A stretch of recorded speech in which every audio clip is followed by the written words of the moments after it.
आपके trade setup पर आते हैं। ट्रेड सेटअप में देखिए बाइंग है, DIS की 1500 करोड़ की बाइंग है, FIS की भी बाइंग है करीब करीब 130 करोड़ की। तो नेट इंस्टीट्यूशनल कैश है मार्केट में, अच्छी बात है ये।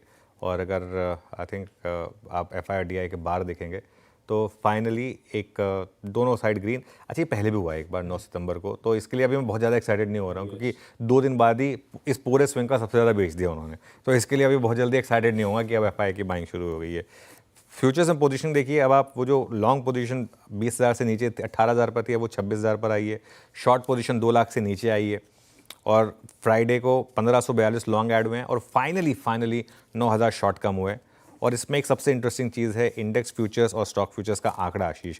इंडेक्स फ्यूचर्स में 1978 करोड़ की बाइंग है, स्टॉक फ्यूचर्स में 1,050 करोड़ से ज़्यादा की बाइंग है। With in index futures Nifty में 1942 करोड़ की बाइंग है। जी हाँ, 1942 करोड़ की बाइंग है निफ्टी में। इस तरीके की शॉर्ट कवरिंग है, वो टेबल आएगी आपकी स्क्रीन पर। अब 4 दिन से निफ्टी में बाइंग हो रही है, 4 दिन से 334 करोड़, 421 करोड़, 268 करोड़, 1942 करोड़। इस साल 26 जून के बाद निफ्टी फ्यूचर्स का सबसे बड़ा बाएं आंकड़ा है ये। 26 जून था लास्ट जब हमने इस तरीके का आंकड़ा देखा था। 26 जून से आज 15 सितंबर हो गया, ऑलमोस्ट 3 महीने हो गए, उसमें इस तरीके की बाइंग हमने पहली बार देखी है। अब इंडेक्स फ्यूचर्स और स्टॉक फ्यूचर्स में लॉन्ग शॉर्ट देख लेते हैं।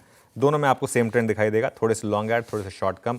इंडेक्स में ज़्यादा है एक्चुअली 9,000 शॉर्ट कम, स्टॉक्स में ज़्यादा लॉन्ग पोजीशन है 9,500। और इंडेक्स फ्यूचर्स का अगर आप लॉन्ग शॉर्ट देखेंगे, पिछले हफ्ते हम 8% पर थे, इस हफ्ते हम 12% पर आ गए हैं। 1,91,000 वाला, और उससे एक दिन पहले से शुरू हुआ था 5 सितंबर, उसका डेटा आपको दिख नहीं रहा होगा, जिसमें 7.5% पर थे हम।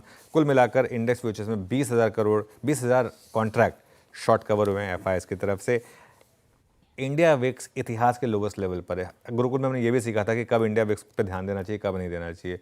ये ट्रेंडिंग, जो डाउन ट्रेंडिंग मार्केट में इंडिया विक्स ने लगातार लोज बनाया, तो अगर यहाँ से विक्स बढ़ा भी तो हो सकता है कि वो कॉल ऑप्शंस के बढ़ने की वजह से हो, तो ये भी एक पॉसिबिलिटी रहेगी यहाँ पर। और अगर आप पुट कॉल रेशो देखेंगे, वो बस थोड़ा सा बढ़ गया है, 1.29 पर आ गया है। लेकिन ध्यान रखिएगा, अब निफ्टी की एक्सपायरी कल है, अब ये फॉर्मेट चेंज हो गया, अब ट्यूसडे को एक्सपायरी होती है, तो उसको आपको अगले 3-4 हफ्ते उस कॉन्टेक्स्ट में देखना होगा। 1.29 versus 1.17 put call ratio. Ban में एक एडिशन हुआ है, HFCL बैन में ऐड हुआ है और बाहर कोई नहीं आया। और 3 स्टॉक्स हो गए बैन में, RBL बैंक, OFSS और साथ में जो अभी फ्रेश एडिशन हुआ यानी कि HFCL। 3 स्टॉक्स अब F&O बैन में। तो मोटामोटी सेटअप बुरा नहीं, अच्छा है। सेटअप अच्छा है, कोई बुरा नहीं है। ग्लोब के